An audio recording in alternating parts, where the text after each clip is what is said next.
The old oak tree still stood sentinel over Harmony Creek, just as it had when Alex and Ben were kids.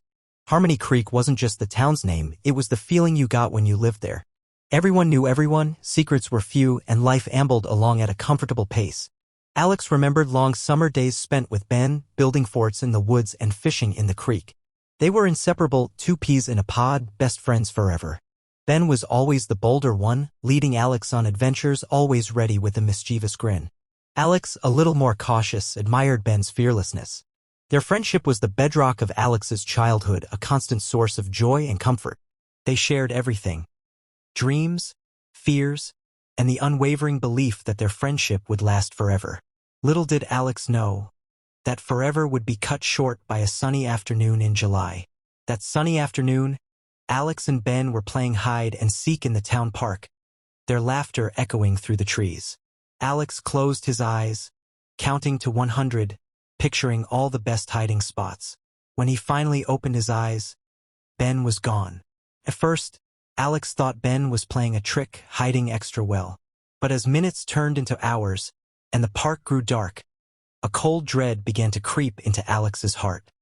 He ran home, tears streaming down his face, and told his parents. The whole town mobilized. Search parties combed the woods, the creek, every inch of Harmony Creek. Ben's parents were inconsolable, their faces etched with worry. Days turned into weeks, then months, but Ben remained missing. The police investigated but found no clues. It was as if Ben had simply vanished into thin air, leaving behind a void that could never be filled. The harmony of Harmony Creek was broken. Years drifted by like fallen leaves. Alex grew taller, his voice deepened, and the carefree days of childhood faded into memory. He tried to move on, to focus on school and make new friends, but the ghost of Ben always lingered. Every birthday, every holiday, every trip to the park brought back the sharp pang of loss. The town, too, changed. The posters of Ben, once plastered on every lamppost, faded and peeled. People stopped talking about him, their grief replaced by a quiet acceptance. Ben became a local legend, a cautionary tale whispered among parents to keep their children close. But Alex refused to forget. He kept a box of Ben's old toys under his bed, a tangible reminder of their shared past. He visited the park every year on the anniversary of Ben's disappearance, sitting on the swing set where they had spent countless hours, whispering Ben's name into the wind. He knew, deep down, that Ben was out there somewhere. One crisp autumn evening, Alex, now 17, was walking home from his part-time job at the local diner. The streetlights cast long shadows and a chill wind rustled the fallen leaves. As he rounded the corner onto Maple Street, he saw him. A figure stood beneath a flickering streetlight shrouded in shadow. He was taller than Alex remembered Ben being, older, his face etched with lines that spoke of hardship. But there was something undeniably familiar about him, the shape of his jaw, the way he held his head. Alex's heart leaped into his throat. Could it be? Impossible. Ben would be the same age as him, 17, not this. The stranger turned and Alex gasped. It was Ben's face, but aged, weathered, and silent. His eyes, once bright with mischief, were now dull and vacant, holding a deep sadness. He didn't speak, didn't smile, just stared blankly at Alex. A shiver ran down Alex's spine. Something was terribly wrong. Despite the shock and disbelief, Alex felt an undeniable pull towards the stranger. It was more than just a resemblance. It was a deep, resonant connection, a feeling that went beyond logic. He cautiously approached the stranger, his voice trembling. "Ben, is that you?" The stranger didn't react, his expression unchanging. Alex reached out a hand, hesitantly touching the stranger's arm. The stranger flinched, a flicker of fear in his eyes. He didn't pull away, but he didn't acknowledge Alex either. "It's me, Alex," he said, his voice cracking. "Don't you remember?" He pointed to himself, hoping to jog the stranger's memory. The stranger's gaze softened slightly, a hint of recognition in his eyes, but still, he remained silent, trapped behind an invisible wall. Alex knew, in that moment, that he couldn't just walk away. He had to help this man, this older, broken version of his best friend. He had to find out what had happened to Ben. The next day, Alex found the stranger sitting on a bench in the park, the same park where Ben had vanished. He approached cautiously, carrying a photo album filled with pictures of them as children. He sat down beside him, opening the album to a picture of them building a snowman. "Remember this, Ben?" Alex asked softly, pointing to the photo. We spent all day making this snowman. You put a carrot for his nose and I gave him my old hat. The stranger's eyes flickered a brief spark of recognition in their depths. He reached out a trembling hand and touched the photo, his fingers tracing the outline of the snowman. Alex showed him more pictures, fishing in the creek, building their fort in the woods, celebrating birthdays. With each photo, the stranger seemed to become a little more present, a little less lost. A single tear rolled down his cheek as he looked at a picture of Ben's parents, their faces beaming with pride. Alex knew he was getting through to him. He just had to keep trying. Before Ben disappeared, they had a secret, a place only they knew about, a fort deep in the woods hidden behind a waterfall. It wasn't just any fort, it was their sanctuary, a place where they could escape the world and be themselves. They had built it together, brick by brick, using fallen branches and scavenged materials. They had even carved their initials into the trunk of a nearby oak tree, A plus B, best friends forever. One day, while playing in the fort, they made a pact. They swore that no matter what happened, they would always be there for each other, that their friendship would never end. They sealed the pact with a handshake, their eyes locked in a promise that felt unbreakable. It was a memory Alex held close, a testament to the strength of their bond. He wondered if Ben remembered that pact, that promise. It was time to find out. "Come on," Alex said, gently taking the stranger's hand. "I want to show you something." He led him into the woods, following the familiar path towards the waterfall. The stranger hesitated at first, his eyes darting nervously around, but he didn't resist. As they approached the waterfall, the sound of rushing water grew louder. The stranger stopped, his body tensing. Alex could feel his anxiety radiating off him in waves. He pointed towards the hidden entrance behind the waterfall. "It's okay," he reassured him. "It's just our old fort." As they stepped inside, the stranger gasped, his eyes widening in fear. He began to tremble uncontrollably, clutching his head as if in pain. The peaceful atmosphere of the fort seemed to agitate him, triggering something deep within his mind. Alex knew he was close to unlocking a buried memory, but he also feared what that memory might be. The air crackled with anticipation, thick with unspoken secrets. The stranger's distress unlocked something in Alex too, a repressed memory buried deep within his subconscious. He suddenly remembered the day Ben disappeared. Not just the hide-and-seek game, but something else. Something strange. He remembered a blinding light, brighter than the sun, filling the park. He remembered Ben reaching out, his face filled with wonder and fear. And then, nothing. A void, a blank space where the memory should have been. He had always assumed Ben had simply wandered off and gotten lost. But now, standing in their old fort, the truth was surfacing. He remembered a feeling of being watched, a sense of otherness, something not from this world. He had pushed it all down, unable to process the impossible. But now, looking at the terrified stranger, he knew what he had seen that day was real. Ben hadn't just disappeared, he had been taken. A wave of nausea washed over him as the full weight of the memory crashed down. He finally understood. The stranger, sensing Alex's realization, began to calm down slightly. He took a deep breath and, with trembling hands, reached for a stick lying on the ground. He began to draw in the dirt floor of the fort. At first, the drawing was just a series of lines and circles, seemingly random. But as he continued, a picture began to emerge. It was a crude drawing but undeniably recognizable, a circle with smaller circles around it, a representation of planets orbiting a star. Then he drew a shape unlike anything Alex had ever seen, a sleek, triangular object with glowing lights. He pointed to the object, then to himself, then upwards towards the sky. He repeated the gesture, his eyes pleading with Alex to understand. It was a desperate attempt to communicate, to explain the unexplainable. Alex stared at the drawing, his mind reeling. Was he trying to say that he was taken by something from another planet? The idea seemed absurd, impossible, yet looking at the stranger's haunted eyes, Alex couldn't dismiss it.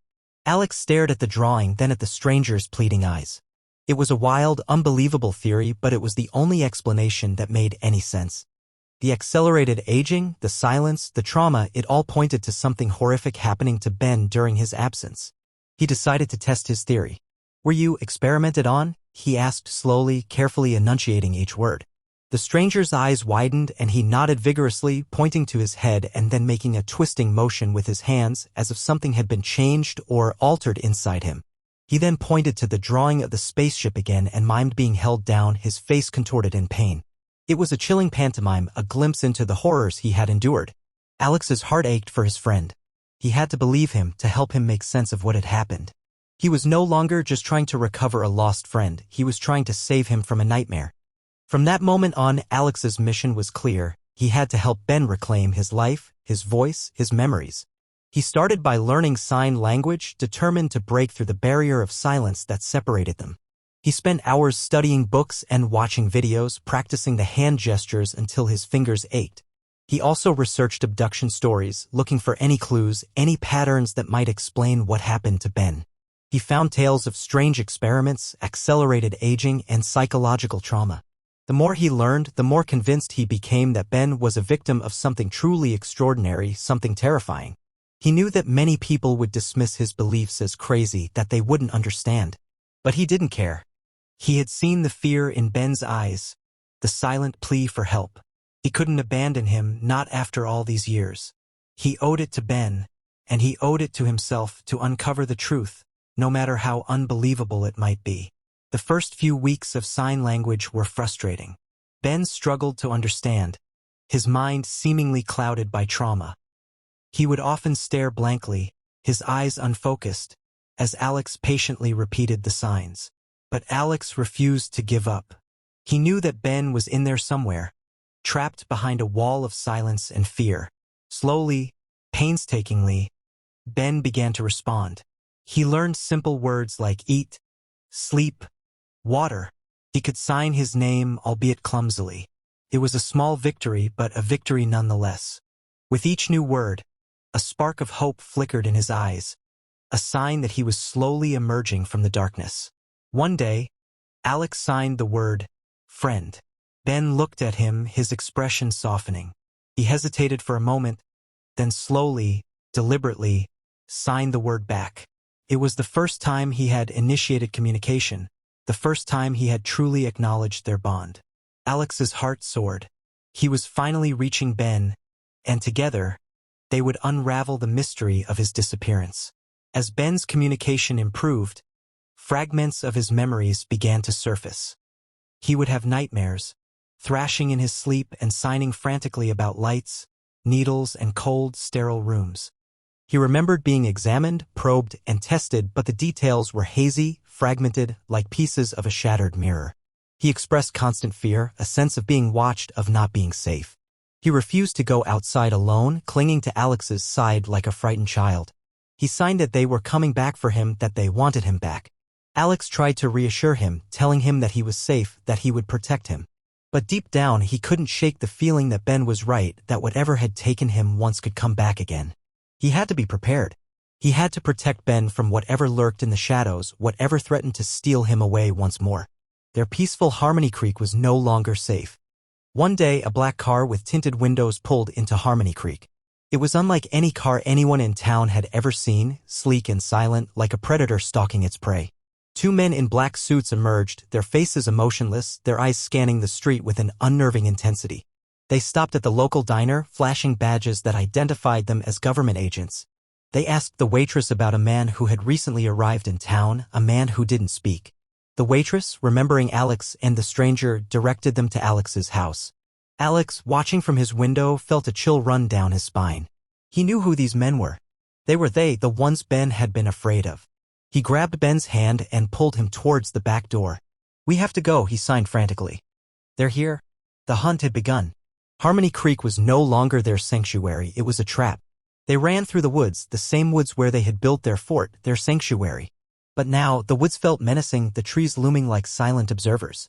They could hear the men in black crashing through the undergrowth behind them, their pursuit relentless. Alex knew their only chance was to reach the fort. It was the only place they knew intimately, the only place where they might have a chance to evade their pursuers. He pushed Ben ahead, urging him on, his heart pounding in his chest. They reached the waterfall, the familiar roar of the water a welcome sound. Alex led Ben behind the cascading water into the hidden entrance of the fort. He hoped the fort would offer them some protection, some respite from the relentless hunt. But he knew deep down that this was just the beginning. The men in black wouldn't give up that easily. Their past had caught up with them and their future hung precariously in the balance. The men in black burst into the fort, their weapons drawn. "We know you're in here," one of them said, his voice cold and devoid of emotion. "Come out now and no one gets hurt." Alex stepped forward, shielding Ben with his body. "Leave him alone," he said, his voice trembling but firm. He hasn't done anything wrong. He is a subject, the man replied. He belongs to us. He is government property. He's a human being, Alex retorted. He's my friend. And I won't let you take him. He knew he was outmatched, outgunned, but he couldn't back down. He had made a promise to Ben, a pact to always be there for him. And he intended to keep it even if it cost him his life. He was ready to fight for his friend, to fight for the truth, to fight for Ben's freedom. The fate of their friendship and perhaps more rested on this moment. What did you do to him? Alex demanded, his voice rising with anger. What did you do to Ben? Why is he like this? Why can't he speak? Why is he so afraid? The man in black sighed as if dealing with a bothersome child. We gave him an opportunity, he said. We showed him things beyond your comprehension. We advanced his development. You tortured him. Alex shouted, his voice cracking with emotion. You stole his childhood, his voice, his memories. You turned him into this. He gestured towards Ben, who was cowering in the corner, his eyes wide with terror. He was a necessary sacrifice, the man said, his voice devoid of remorse. For the greater good. Alex couldn't believe what he was hearing. They saw Ben as nothing more than a lab rat, an experiment. He had to make them understand the depth of their cruelty, the magnitude of their crime. He had to fight for Ben's humanity, even if it meant risking everything. He was taken to another planet, the man revealed, his voice chillingly matter-of-fact. He was subjected to experiments designed to accelerate his aging process. He was returned to Earth as an experiment to see if he could reintegrate into your society, to see if he could function normally. Alex was stunned. Another planet? Accelerated aging? It was beyond comprehension, beyond anything he could have imagined. Why? He asked, his voice barely a whisper. Why would you do this to him? To understand, the man replied. To understand the effects of rapid aging, the impact of extraterrestrial environments, the resilience of the human spirit.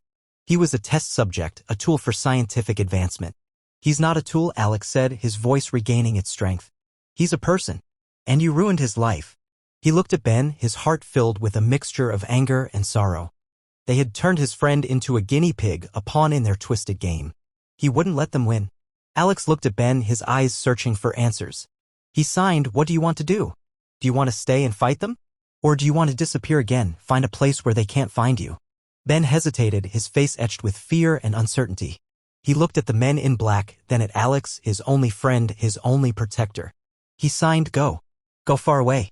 Alex nodded, understanding his decision. They couldn't stay here, not in Harmony Creek, not anywhere where these men could reach them. They had to disappear, to find a place where Ben could finally be safe, where he could finally heal. He turned back to the men in black, his eyes filled with defiance. We're leaving, he said. And you'll never find us again. He grabbed Ben's hand, and together they ran out of the fort, into the unknown, their future uncertain, but their bond unbreakable. They had a world to find, a life to rebuild, a promise to keep. They left Harmony Creek behind, driving away in Alex's old pickup truck, their faces set with determination. They didn't know where they were going, but they knew they had to keep moving, to stay one step ahead of their pursuers. They traveled across the country, staying in cheap motels, working odd jobs to make ends meet. Alex continued to help Ben heal, to recover his memories, to find his voice. They learned to rely on each other, their bond growing stronger with each passing day. Sometimes Ben would have flashes of memory, glimpses of other faces, other places. He began to suspect that he wasn't the only one who had been taken, experimented on, and returned. He felt a pull, a connection to others like him scattered across the globe. Their journey was far from over. They were fugitives, outcasts, but they were also survivors. They were on a mission to find peace, to find answers, and perhaps to find others who shared their extraordinary fate. The road ahead was long and uncertain, but they had each other, and that was all that mattered. The story of Alex and Ben was just beginning.